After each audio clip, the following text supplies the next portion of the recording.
Hi, my name is Dave Reski, and welcome to this edition of In the Now, where we focus on uncovering myths and misunderstandings of marketing and leadership with some of the world's most interesting people. And my guest today is Michael Hara, CEO of Impact Enterprises. Michael, welcome to the show. Hi, thanks. Great to be here.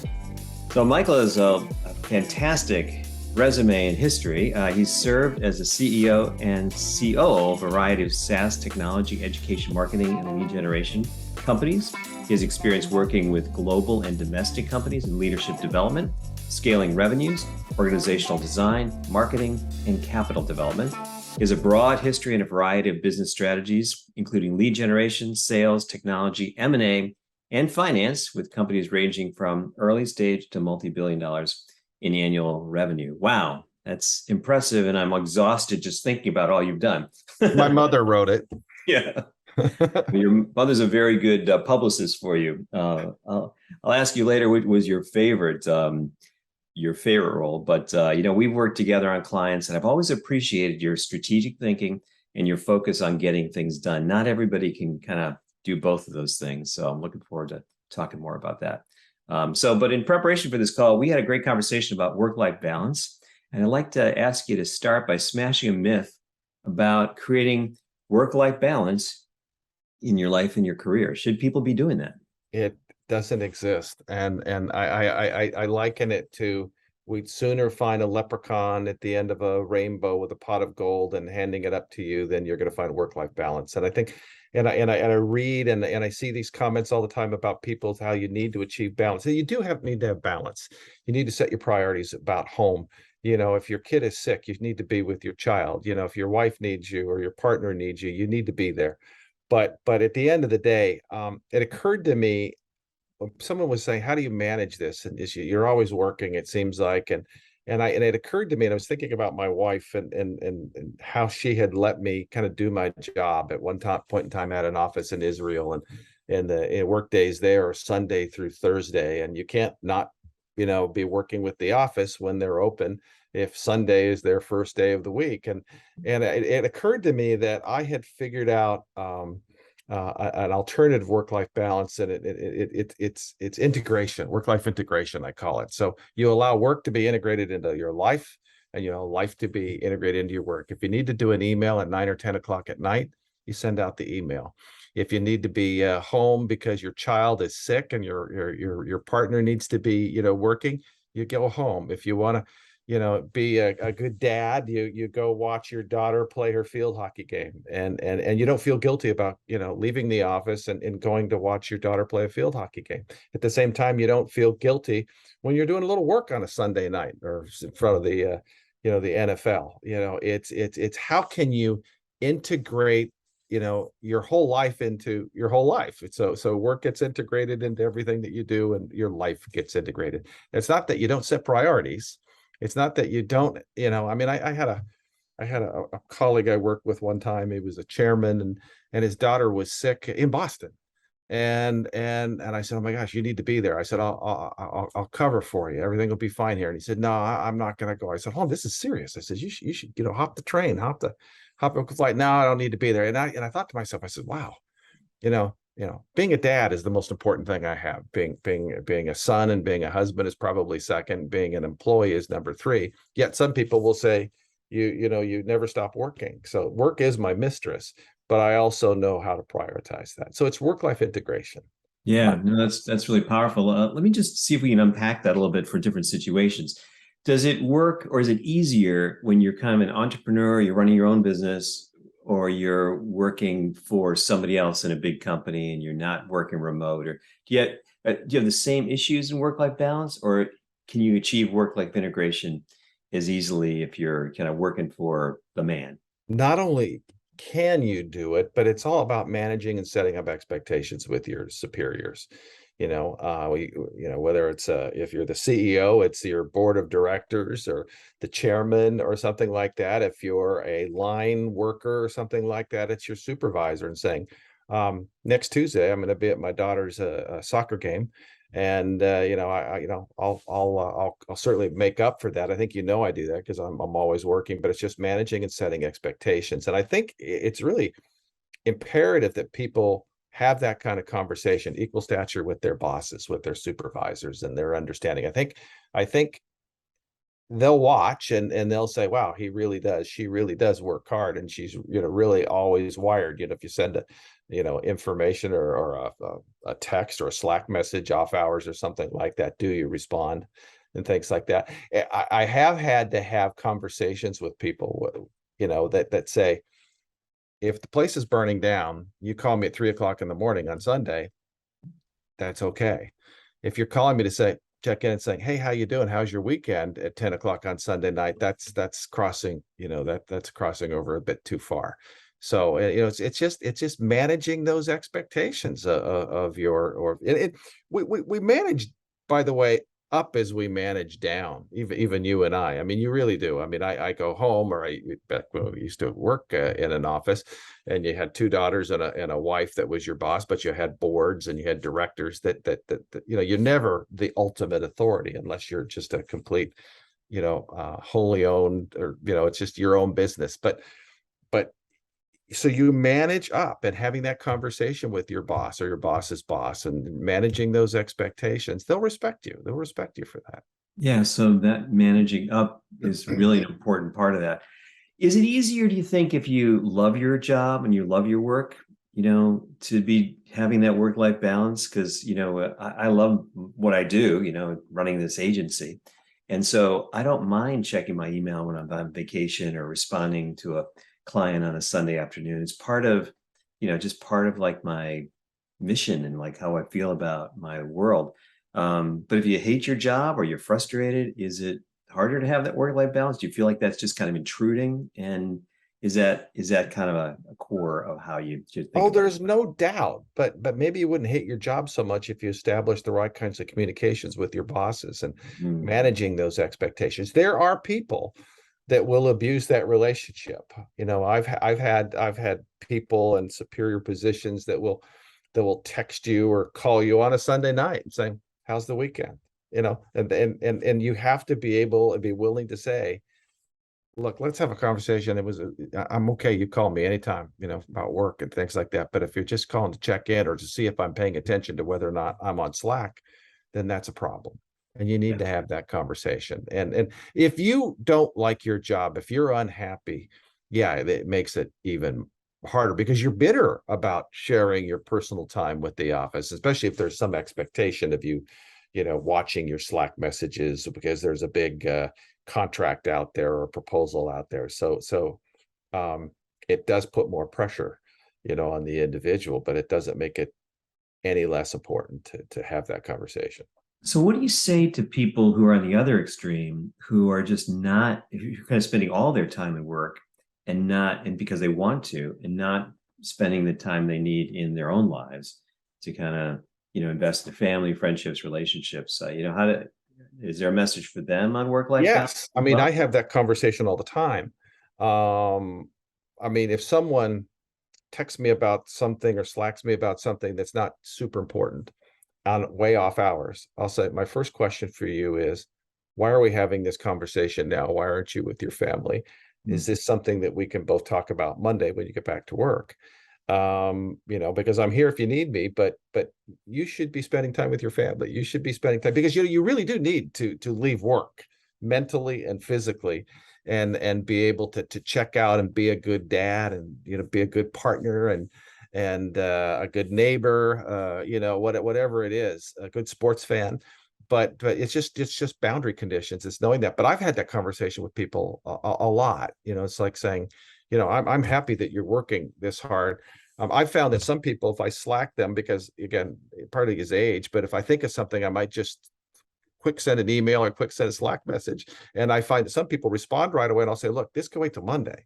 I just did it. So I wanted to remember to get it off my brain and get it down something, so we have the conversation. So sometimes I'll even preface that, but I do have that conversation with colleagues and partners and employees all the time, saying, it's important for you, especially if they're feeling guilty about going home because their daughter's running a fever and their wife's having a tough time getting home from work. So go. Yeah, Yeah, you go. got to do that. One of the things I've learned is that like if I'm sending them email on a Saturday or Sunday, people feel like they need to respond. I like what you said about prefacing it and saying, you don't have to respond. I'm just sending this to get off my plate if I'm doing that off hours. One other thing that I've tried to do is time emails. I use the option in Outlook to delay send until Monday morning, 8 o'clock. So sometimes people will get a barrage of emails from me at 8 a.m. on Monday, but it's because I've worked on those during the weekend and I want to get them off my plate. So I think there's some sensitivity when you're a manager to not um, communicate during those times. And I think that's a little bit about what you're saying. I think that's very cool. And if I actually thought about it, I probably would do something similar. But you should preface it if this isn't important, that this can wait until Monday. Yeah. Yeah. So what do you say to somebody who's got a manager who's violating those boundaries, and they're kind of abusing them on the other side? When do you kind of say, hey, I want this work-life integration that you're talking about. I want to be, make the work for my life and my work, but I feel like my manager is kind of violating those things. How do you have that difficult conversation? And when is it time to leave and find another place? Well, I would, if you came to me and you and I worked together and saying, man, I'm having this challenge with my boss or something like that, I would have that very conversation. I say, here, set up a call or set up a conversation with your boss and saying, look, I work really, really hard, and I work as hard as absolutely needed, things like that. But sometimes, you interrupt a weekend or an evening for something that could definitely wait until the next day. One of the reasons I think I'm a decent employee here, Mr. Jones, is I know, boundary conditions. I know when I should be spending time with my kids and with my wife, but I am happy to do work on the weekends and off times and things like that. But we need to prioritize this stuff, and that's a message that I'm not going to respond to until Monday. Yeah. And then what do you say to the employer who's got and this is almost like a millennium cliche, who's got an employee that's kind of making them feel like they're lucky that they're showing up at all, and they're kind of putting in the minimum amount of time. This concept of basically barely showing up and doing remote work. So how do you, as the employer, kind of say, I need more, or this isn't working for me? Well, I'll tell you, that's far tougher because especially with certain generations, there is a sense of entitlement. I mean, it's ironic. I saw a study about millennials and about value systems and things like that, and actually they have the same value systems as the boomers. They wanted to save the world when they were 21 years old. It's almost identical. The difference is that boomers raised millennials and have told them, given them participation trophies and told them people can't treat you like that. And then they have their first job and the boss says you need to work till 6:30 on a Friday night to get this proposal out. Says he can't do that, and you call dad and saying, the heck he can't. this is how it works. But I have had employees that do the minimum, that have a certain sense of entitlement, and it had to have a conversation. It's like, look, this is the way we work, and I want to be very forgiving, and if you need some time or you got a crisis at home, I want to give you some space. But on the other hand, this kind of role demands that you show up and you take every pitch and you swing for the rafters. And I get a sense that you're not thrilled here. I mean, is this a time that we should start talking about how to improve that, or or way out?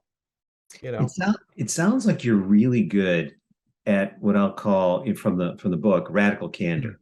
Like this idea that I'm gonna kind of recognize you for who you are in a quality way. I'm going to appreciate you, but I'm going to tell you very clearly what I feel about what you're doing, and what you need to do to be successful. Have you always been that way? Is that kind of a natural gift you have, or do you feel like that's something you kind of grown into? I probably have always been that way. I got a job out of college, kind of a line worker in an advertising department for a big retail chain, and my boss was caught stealing from the company. And they warned her, and she did it again. So now they're faced with this kid who's barely shaving, wet behind the ears, or hiring someone who, who'd be a better manager of this department. And for some reason, they gave me an opportunity, probably because they knew I was going to have to train my boss, and things like that. So they said, let's give the kid a shot. Well, now I'm in a position where I'm managing a team of people, and literally, quite literally, everybody was twice my age.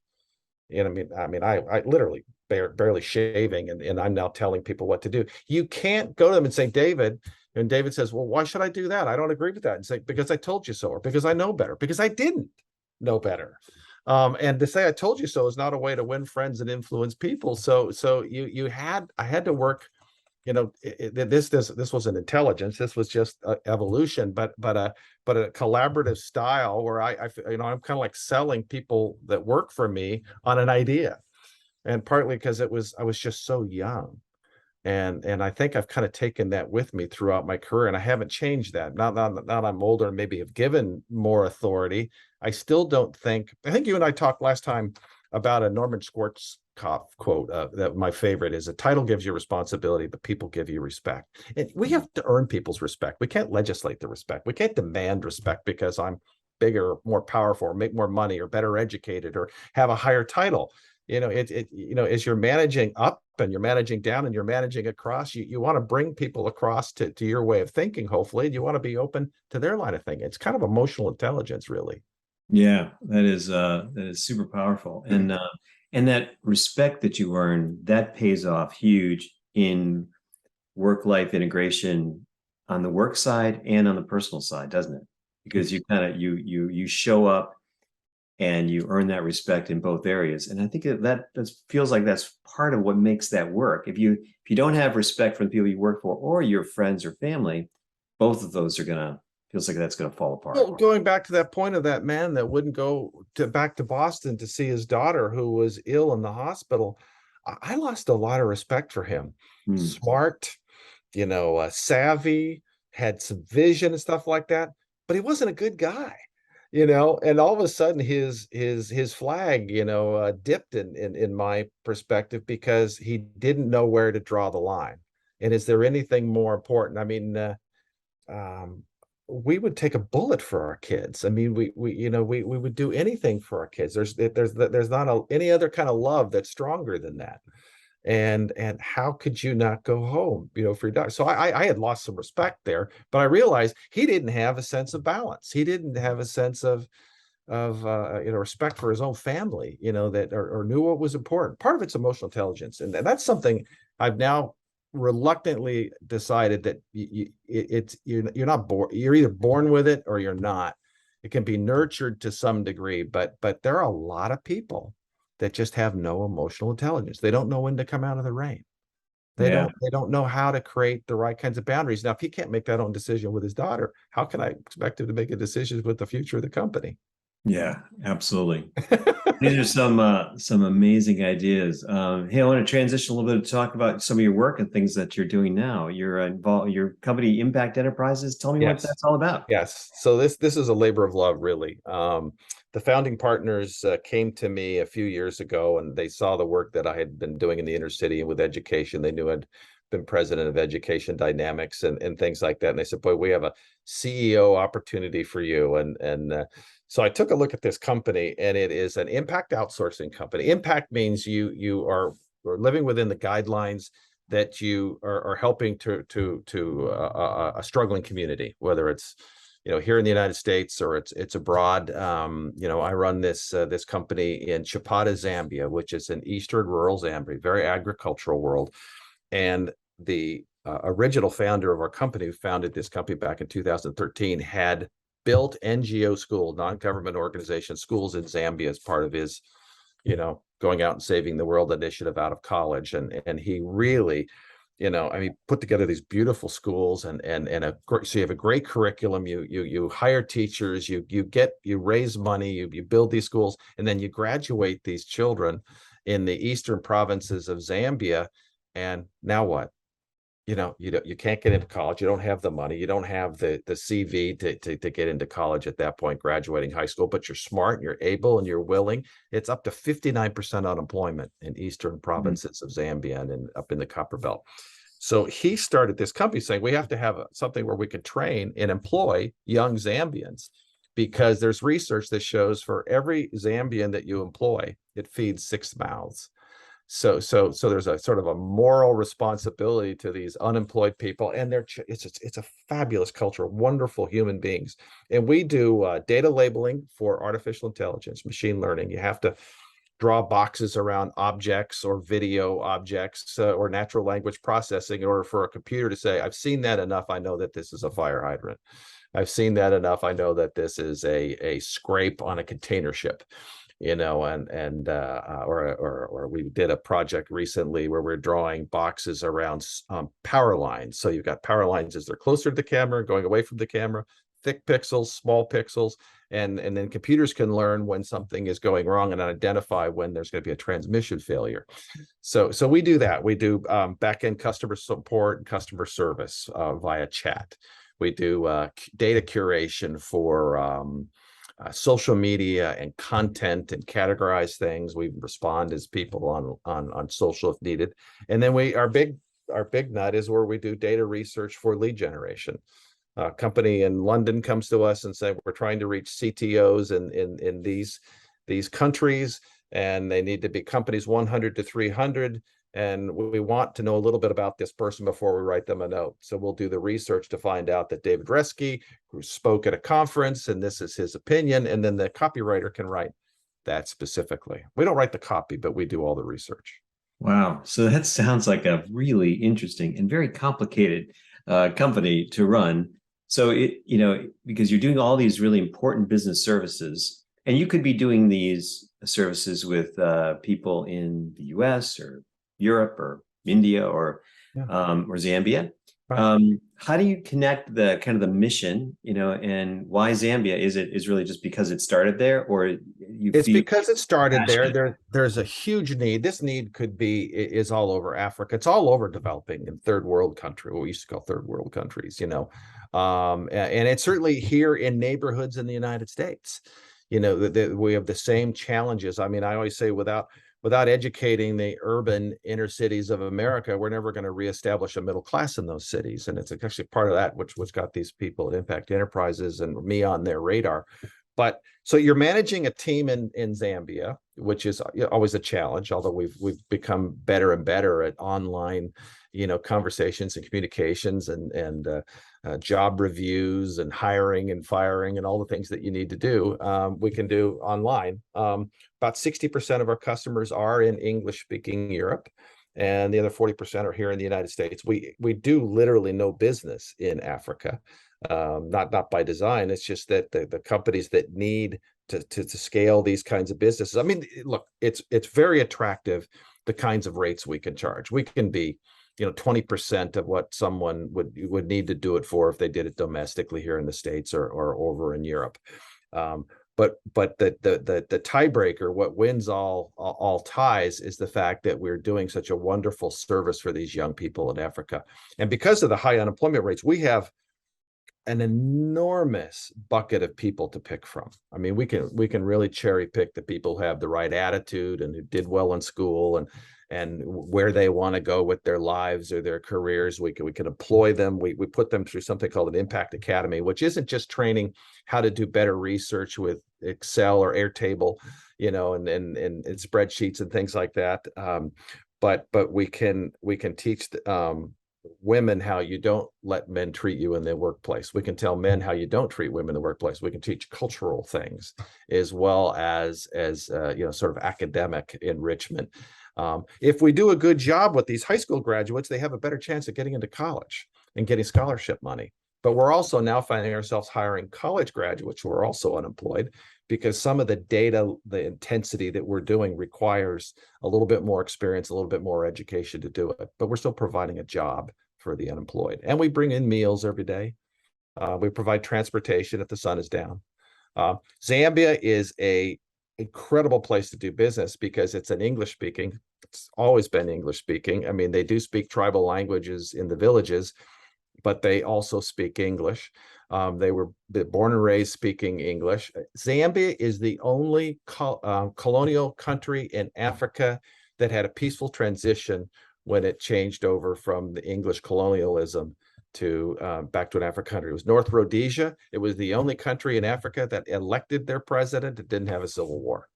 So it's a very stable government, relatively stable currency, and a rich culture that believes in working. So it's a good place to do business if you're going to do it in Africa.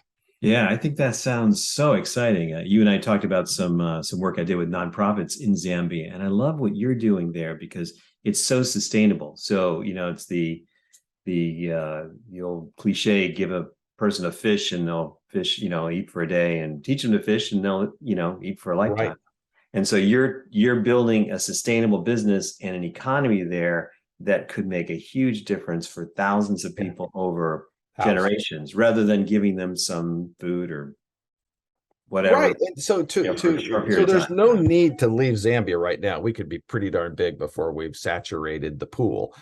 We haven't even moved into Lusaka, the big city. We haven't moved into the Copper Belt, which is north, which is also fairly poor, or actually very poor. But so there's plenty of room for us to grow. And we've talked about the work from home models, where you're getting college students and things like that. We haven't ruled that out, but we would still stay within the boundaries, I think, of Zambia for the foreseeable future. Yeah, it feels like for your mission, bringing those people together to teach those work and life skills is works well for you. So that's it does. I mean, I had one of our young men when I was down in Africa last November, saying, because we do girl coding events and we do coaching events on the side, saying you're doing an awful lot for the girls here and not for the boys. And they say girls and boys down there, so I'm not being demeaning, and I said, well, you kind of have to, because you have to trade in such a way that they know what they should expect or what should be tolerated in the Western world, business world. And I said, if you move down to Lusaka, I said, we try to create an equal number of female supervisors, managers. So in some ways, the guys think we're favoring the women, because it's not all equal, but we're about 60-40 men and women. So I think we're doing the right thing. That's awesome. Well, Michael, this has been an amazing conversation about work-life balance and about what you're doing with Impact Enterprises. If someone wanted to connect with you for your business or for Impact Enterprises, how would they do that? Michael at impactenterprises.org. Love to, anybody can feel free to reach out at any time, even if they just want to pick my brain. Doesn't have to have a mission. Perfect. Thanks, Okay. Mike. Really Thank you, David. Today. Great talking to you. I've enjoyed it. Bye-bye.